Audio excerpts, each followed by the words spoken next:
John, very good to see you. A really important conversation today. The 6 questions you need to ask your advisor before you retire. And of course, you don't necessarily need a relationship with a financial advisor before you retire, but we do recommend making an appointment to talk through these questions before you hang up your hat. And before we get to the official questions, though, John, you have a bonus question conversation that you need to ask the advisor first. Yeah, so this video, we're focusing on questions you need to ask your advisor about retirement. But the real starting point in the bonus questions are really asking your advisor that you're going to see about them and their practice. Number one, most importantly, you want to ask your advisor, are you a fiduciary? Right. Are you held to that standard? It's the highest standard in the industry, which means they are required to do what's in your best interest at all times. So I, myself, and my podcast host and good buddy, Tom O'Connell, we're fiduciaries. The second thing you want to do is really ask this advisor, what is your expertise in retirement planning? Did they just get their securities license and they say, well, yeah, I focus on doing retirement planning? Or have they gone the extra mile to get educated in the retirement arena? So I have my RMA accreditation, that's a retirement management advisor, which talks of very advanced specific levels of retirement planning. There's other designations like the RICP, but has your advisor truly done that type of planning, and have they sought out that knowledge? Do they have a good understanding of Social Security claiming strategies? Because, Aaron, I see so many people that come into my office that their advisor just told them, yeah, claim when you're 62. And, when we run the numbers and my training says that's not the right thing to do, and then the numbers back it up. Right. This is a good reminder to everyone that if your advisor or the advisor you're interviewing can't answer these questions well, you might want to walk and go have another conversation with another advisor. All right, let's get into the 6 official questions. So, number 1, am I financially ready to retire? Yeah, so I like it when a lot of people say, well, my 401k calculator said I have $1 million, so I'm financially ready to retire. But this 401k calculator knows nothing about you, your life, your spending, or your goals. Right. So you really have to look in, and we've done videos on this. What's your retirement vision? What do you want to do? Do you want to just stay at home, garden, and spend time with the grandkids? Or do you want to travel the world? Do you want to go on Viking River cruises? There's 2 significantly different cost breakpoints there.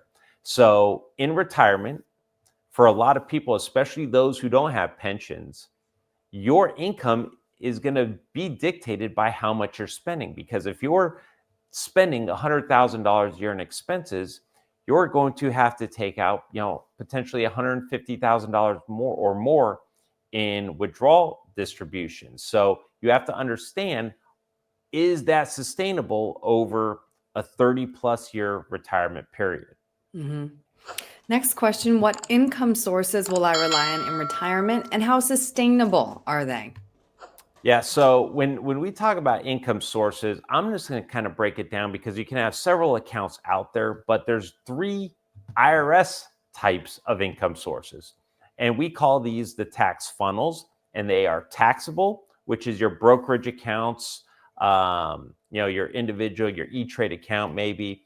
This is the accounts that are subject to capital gains and qualified dividends and all those. Then there's your tax deferred. This is all of your retirement money. So pretty much the money you accumulated, saved away, your 401k, 457b, 401a, all those accounts that are now typically rolled into an IRA, they're taxed as ordinary income, which is going to generally be one of your highest levels of income taxation in retirement. Then there's my last and my most favorite, the tax advantage or tax-free. This is your Roth IRA money. This is the most powerful money in your portfolio. So while a lot of people want to race to this money because they don't have to pay the taxes on it, you want to be very strategic in how you use this, because you have to consider other life events, if one spouse dies, you have the widow tax, you have required minimum distributions. So you want to kind of use this money as a supplement type of income stream. Hmm. Third question, which is related to our second one there. How can I minimize the taxes on my retirement income? Yeah, so the best way is to try to get as much money from that tax deferred or tax forever at ordinary income rates to your tax-free accounts. And obviously that's going through Roth conversions. Then there's other, strategies we've done a lot of videos on in charitable deductions or qualified charitable contributions.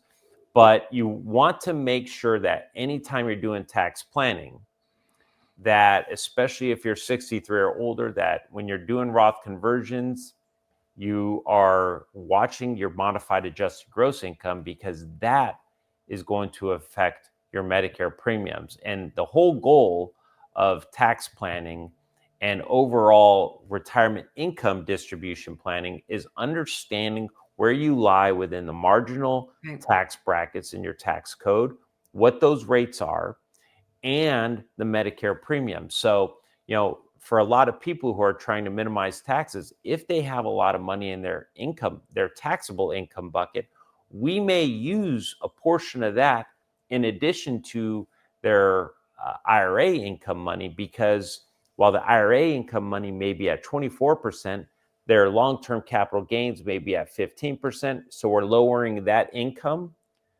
But if you don't pay attention to your modified adjusted gross income, those taxable those taxable accounts can still push you over your Medicare premiums and IRMA and raise Hmm. that tax bill. So you have a lot of complex moving parts that you want to have someone that has the expertise and the software and the resources to be able to show you, this is where we need to pull this account, the money for this trip or this month's bills from, and this is why. Right. These questions and answers are all interrelated. Good point. And next question, what, if any, adjustments should I make to my investment portfolio? Well, again, we use the tax funnels, and then in our office we use the tax shields, or what's called the tax buckets. And really, you've worked so long to get all this money saved, and now you're retiring. Now it's time to give your money jobs. And the first thing you want to do is you want to create, buckets of safety. You want to have cash reserves. That should be bank account money. You're sacrificing rates of return for that safety of, if something catastrophic happened, you can go to the bank, get the money out immediately. Then you want to have your income buckets. And we kind of divide this into two buckets. One is all income. This is income generating bucket, and that's what you're going to pay your bills with. And if you want to fund, your vacation fund into there, that's fine too. Alongside that income bucket, we're going to have a soon bucket, which is essentially, listen, this is going to hedge. This is going to be an inflationary hedge or an overspend hedge on our income. And this is for money you may take out in the next year or to 5 years. And your income bucket, you want it to be predictable and sustainable. And you do not want this to be exposed to as much market risk as possible. You want to have this in a very low exposure to market risk, because you do not want to have a big market decline when you're taking distributions from these accounts, because it's going to be the sequence of returns. I'm not going to go into that. We've done a bunch of videos on this in the past, but especially for early retirees, that is absolutely detrimental to your retirement. So we want this conservative, we want predictable, sustainable. Then that last bucket of money, that growth money, that's money you're not going to need for 5 to 10 years. That can be more like your 401k money. So in our office, we like to do what makes our clients comfortable. And for a lot of people, change isn't comfortable. So we try to mimic a retirement account bucketing that mimics their working years. So your income bucket is your paycheck. Your cash reserves and your soon bucket will be your savings, and your growth bucket would be kind of like your 401k. Yeah, makes sense when you put it that way. Next question. This one is really important. Do I have enough saved to account for inflation and unexpected expenses? They always seem to crop up, those. Yeah, and for a lot of people, up until the last couple of years, people were getting lulled to sleep with 1.8% inflation rates. Not anymore. You have to be prepared for inflation. I say go on the higher levels of inflation, 3.5%. Really stress test your retirement, because if we do have those high periods of inflation like we've had, wouldn't you want to know how your retirement outlook would look before you've retired, or when you're early into retirement, where it's easier to make adjustments versus you underestimated inflation, and now 15, 20 years you're in significant trouble of running out of money. Really good point, John. And then last, we have to talk about the cost of long term care. Do you have a plan for long term care? Because if you don't, this is something that can absolutely wipe out your retirement savings. Just take a look at the cost of an annual median long term care cost. This is ranging anywhere from, I'm looking 20 years out, the 2043 column, anywhere from $124,000 a year up to $211,000 a year. Yes, the long-term care, you know, i- this is the number one destroyer of nest eggs. Hmm. And, people are living longer. That's great. But if you live longer, you're going to be a lot more prone to needing long-term care. And Aaron, I got bad news for my Southern California clients. The numbers in Southern California are much higher. Yeah, good point. So you have to have a plan. That doesn't always necessarily mean getting long-term care insurance, but where the long-term care insurance comes into play is, do you want to take part of that risk and put it on an insurer's plate, or are you going to carry all of it by yourself? Folks, Medicaid, Medi-Cal, they're not coming to your help until you've spent down the vast majority of your wealth. And for a lot of people with less than $1 million, especially here in California, a couple year long-term care event will wipe you out. Hmm. And I'd been in a retirement planning class where this came up, and they said, but really a lot of people that have that 1 to 3+ million dollars in assets, they're actually at quite a bit of risk too, because they're a little bit overconfident that they can actually self-pay. Yes, they probably do have the assets to self-pay. However, if you have one client or one spouse that needs $700,000 worth of care over a 4 or 5 year period, that's a large chunk of money. That's half of your wealth if you have close to $1.5 million. Now imagine if years down the road the second spouse needed it. Now you might be looking at $1 million+. So it's definitely something to where, if you're going to private pay, you have to set aside a significant amount of money Right. for that long-term care event. Right, right. So, all these questions, John, talking through them with you underscores the fact that if your advisor is just talking about your investments, again, you need a new advisor. This is so holistic. I always appreciate getting to talk this through with you, John. So, if somebody has any questions, how can they get a hold of you?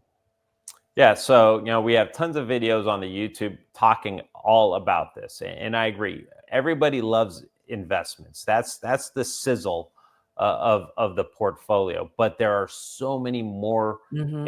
important things that need to be considered. They're tough conversations to have, but you want to have them when you're not in that tough situation, Hmm.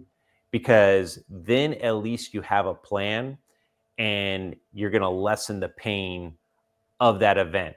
If you don't have the conversation and that event happens, well, guess what, Aaron? You're going to have that painful conversation, but then it's going to also probably come with much more dire Right, circumstance. right. So, getting back to your statement, yes, we have YouTube channel. Subscribe to that. We have tons of videos that go far beyond what we talked about today. Or you can visit our website, www.gosecurus.com. While on the website, visit the Contact Us tab, where you can schedule a 20-minute phone conversation where we will answer any general questions you have, or you can schedule a complimentary vision and clarity consultation. Great. John, thank you so much. Thank you, Aaron.